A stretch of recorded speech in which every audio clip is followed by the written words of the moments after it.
So I recently bought Terraria, again, to play on PC, where I can play 1.4 and have a good controller.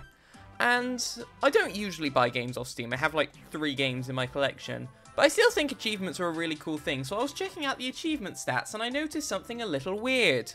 The achievement for beating Gollum is more common than the achievement for entering the area where you fight Gollum.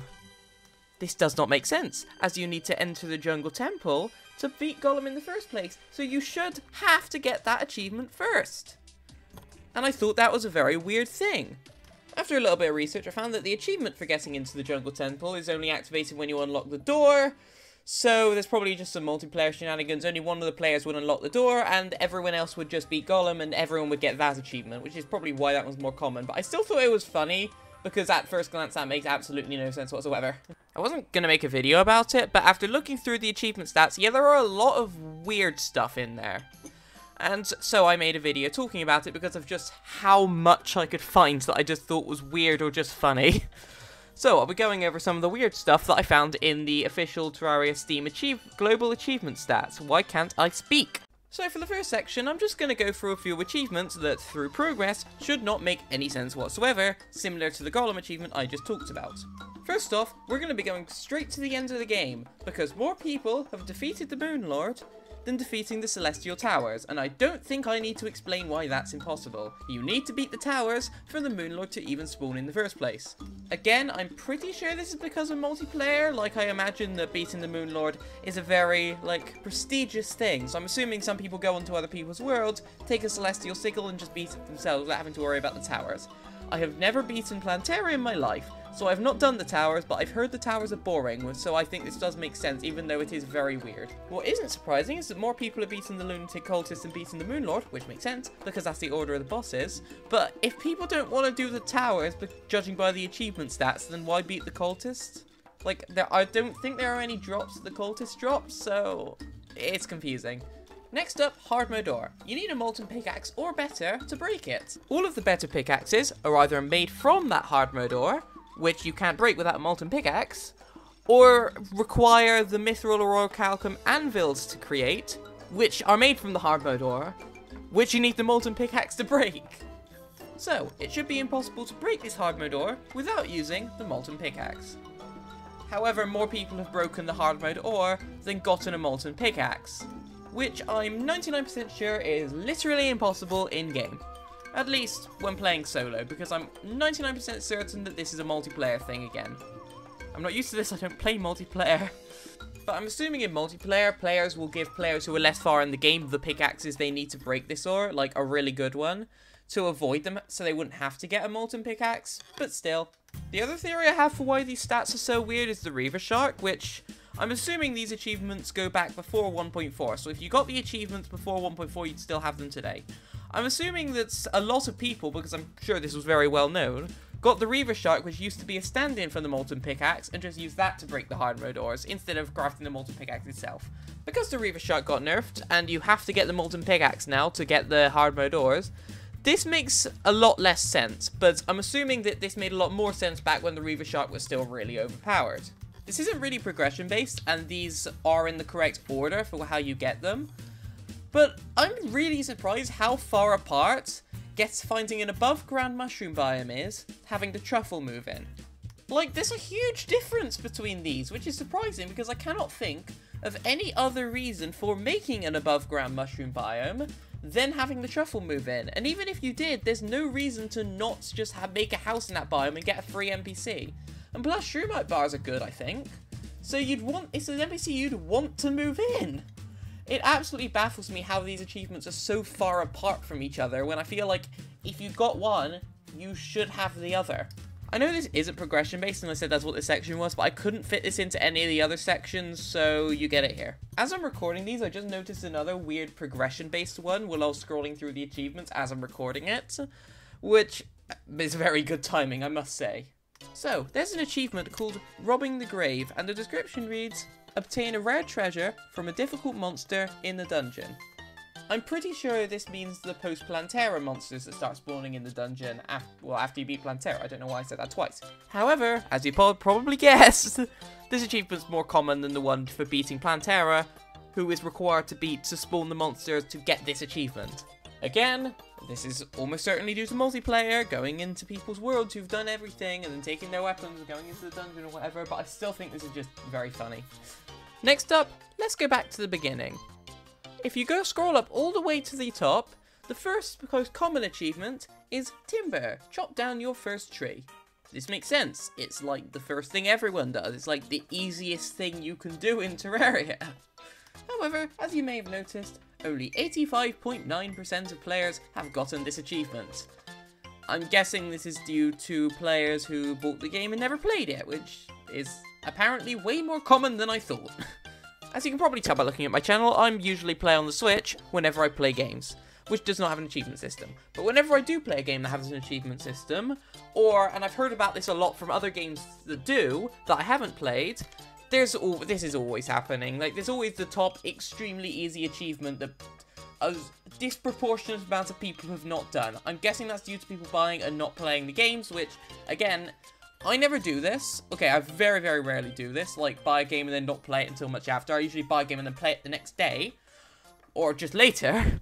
But apparently this is a lot more common, so I don't think this is the weird part. Holy flip, that was a really long tangent. However, what is weird is the second most common achievement. You can do it. Survive your character's first night. 78.7%.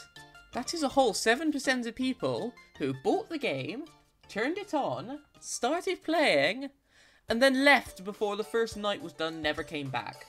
That is the part of the statistics that absolutely baffles me. Did people buy the game, start playing it, realize it wasn't for them, and then left and never came back? Probably, but I still think that the fact that 7% of people on a very good selling game have started and not continued, I just find that just really interesting.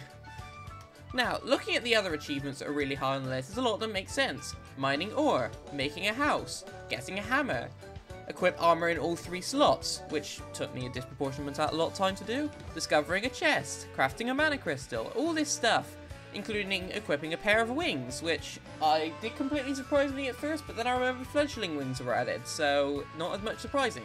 I'm used to wings being hard mode exclusive. Like doing a blood boon, defeating Eye of Cthulhu, and then crafting a workbench is below all of that!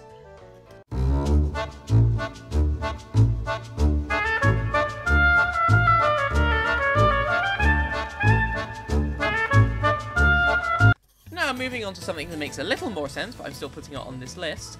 What are the bosses that you beat after Eye of Cthulhu?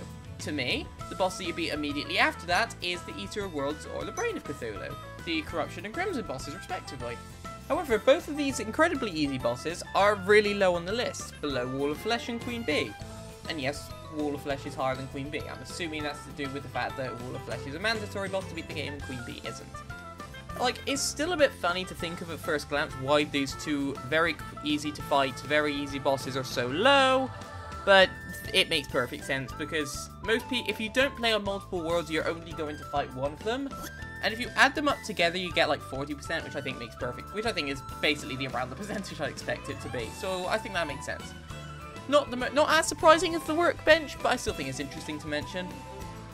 What surprises me more is how far apart the Eater of Worlds and Brain of Cthulhu actually are from each other. Like, 0.6% of people who've bought Terraria have beaten the Eater of Worlds and not the Brain of Cthulhu. So more people have had Corruption Worlds than Crimson. Now, that is not a lot, I will admit, but I still think that that's way more than I was expecting for something that is a 50-50 chance. Is the Corruption just more popular? Were these achievements from when before the Corruption was added? I doubt that. Heck, mining a hard mode ore is between these two achievements. It's still pretty close, but I still think it's funny and worth mentioning. Next, let's move on to some quicker ones that I think are just pretty interesting. Lucky Break is a lot lower than I expected. I always get that one by accident. Same with Trap Chest, which I didn't even know existed until I played them on PC. I'm guessing that's a 1.4 item, and I've ran into them so many times that they're so flipping annoying. Both of those are a lot lower than I expected. Also, Graveyard being so low, but maybe the reason I find those by accident all the time is because I keep dying. And Fairy as well, because of how many of them that I run into when I'm underground. Like, I run into so many, they get so annoying after a little while, because, they keep guiding me to chests I've already opened and just haven't broken because I had a full inventory, and So yeah, all of those four are significantly lower than I expected them to be. As to one that's higher than I expected, Mecha Mayhem, defeating all 3 mechanical bosses at the same time.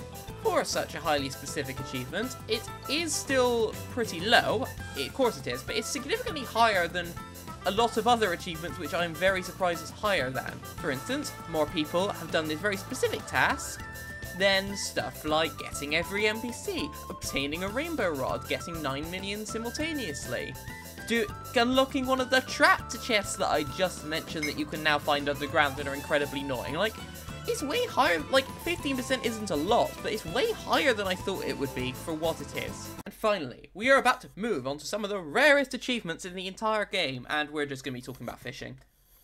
They get crazier, but the fishing-related achievements are so monumentally low, it actually shocks me. The bottom 4 achievements, the rarest in the game, are all to do with fishing. Of course, the bottom one is Supreme Helper Minion, for obvious reasons. I was going to go for all achievements, but this one makes me not want to. And the one for having 50 successful quests is 4th rarest in the game, so there are 2 that are rarer than it that aren't Supreme Helper Minion. I am pretty surprised this isn't second lowest, but I mean, 50 is a lot more manageable of a number than 200.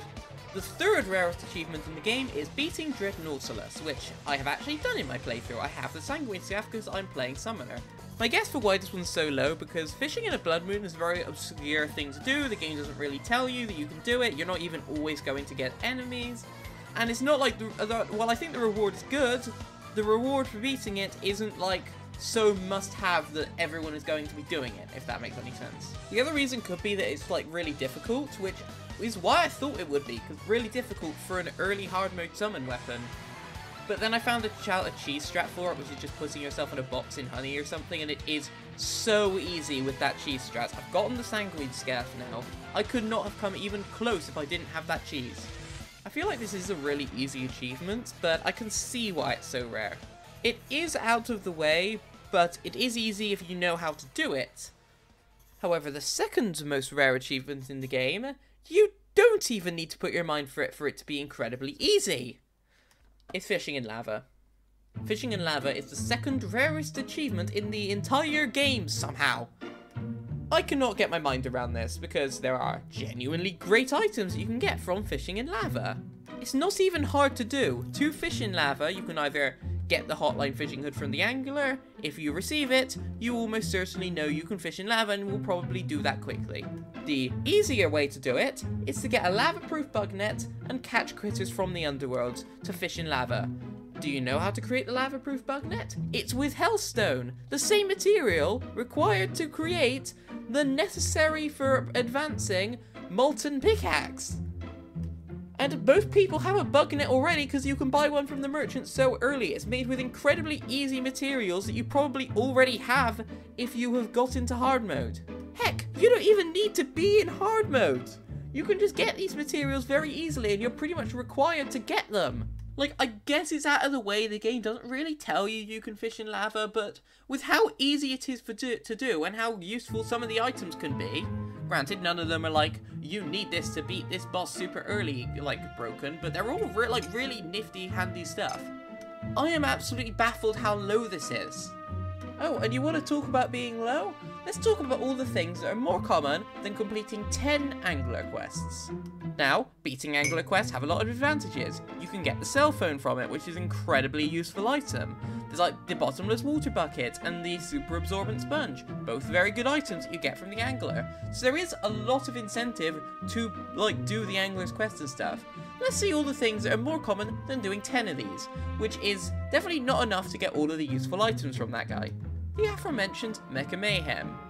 Having all possible town NPCs living in your world. Getting a golden fishing pole which requires 30 quests! Getting the Zenith is more common than doing 10 fishing quests. Like, how? Like, I guess fishing isn't very popular because these stats absolutely baffle me. Oh, and you want to talk about something that's more common than beating a single fishing quest? Beating the Moon Lord.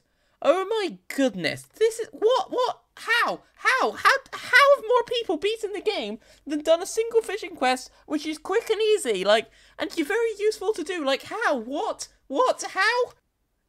I found this out a few days ago, and it does not fail to absolutely blow my mind how low getting a single fishing quest is. Like, seriously, actually how? What